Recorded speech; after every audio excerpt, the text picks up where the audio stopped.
నమస్తే, welcome to RR news. నేను పలివెల రాజా. రాజకీయ పార్టీలకు రాష్ట్ర అధ్యక్షుడు ఉంటారు, అదేవిధంగా జిల్లా అధ్యక్షుడు కూడా ఉంటారు. జిల్లా అధ్యక్షుల పాత్ర ఏంటి? ఆ జిల్లాలో ఆ పార్టీని బలోపేతం చేయాలి, ఇంకా పార్టీ అభివృద్ధి చెందే విధంగా కార్యక్రమాలు ప్రణాళికలు చేయాలి.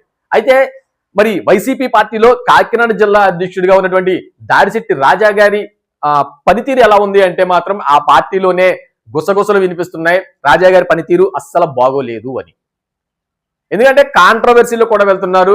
ఆయన నియోజకవర్గంలో ఉన్న నాయకులతోటే ఆయన గొడవలు పెట్టుకుంటున్నారు. ఆ నియోజకవర్గంలో ఉన్నటువంటి సామాజిక వర్గం అంటే ఒక బీసీ సామాజిక వర్గంతో ఇటీవల పెట్టుకున్న గొడవ కూడా వైరల్ గా జరిగింది. అయితే ఆయన ఎక్కడ కూడా ఒక కులాన్ని పెట్టి దూషించలేదు, కానీ తొక్క తీసేస్తాను తోలు తీసేస్తానంటూ మాత్రం ఆయన ఆ పార్టీ నాయకుడినే అన్నం మాత్రం కాస్త రగడైతే రగిల్చింది తుని నియోజకవర్గంలో.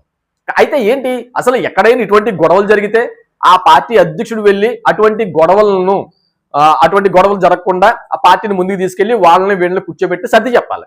అటువంటి జిల్లా అధ్యక్షుడే గొడవల్లో చిక్కుంటే మరి వైసీపీ పార్టీ అధ్యక్షుడు జగన్మోహన్ రెడ్డి గారు ఏం చేస్తారు అనేది మాత్రం ఒక చర్చ అయితే జరుగుతుంది.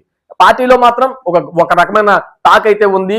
దాడిశెట్టి రాజా గారు కాకినాడ జిల్లా అధ్యక్ష బాధ్యత చేపట్టిన తర్వాత ఆయన ఏమి అంత యాక్టివ్ గా లేరు, ఆయన ఒక తుని నియోజకవర్గానికే పరిమితం అవుతున్నారు అన్న టాక్ అయితే ఉంది.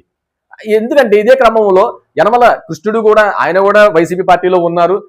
ఆయన నుంచి ఈయన కాపాడుకోవడం సరిపోతుందో ఏంటో తెలియదు, కానీ మొత్తానికి అయితే మాత్రం ఒక రకమైన గందరగోళం అయితే తుని వైసీపీ పార్టీలో జరుగుతుంది. అదేవిధంగా కాకినాడ జిల్లాలో కూడా కాకినాడ జిల్లా అధ్యక్షుడిగా అన్ఫిట్ అనే వాదన కూడా బలంగా వినిపిస్తుంది. మరి చూడాలి దాడిశెట్టి రాజా గారు ఏమైనా పందా మార్చుకుంటారా? ఎందుకంటే ఆ పార్టీలో ఉన్న నాయకులు ఆ పార్టీలో ఉన్న కార్యకర్తలతోటే గొడవలు తెచ్చుకుని ఇంకా ముందుకు వెళ్ళి ఇంకా పార్టీకి చెడ్డ పేరు తెస్తారా అన్న టాక్ అయితే మాత్రం తుని నియోజకవర్గంలోనే కాదు కాకినాడ జిల్లా వ్యాప్తంగా కూడా ఈ టాక్ చాలా బలంగా వినిపిస్తుంది.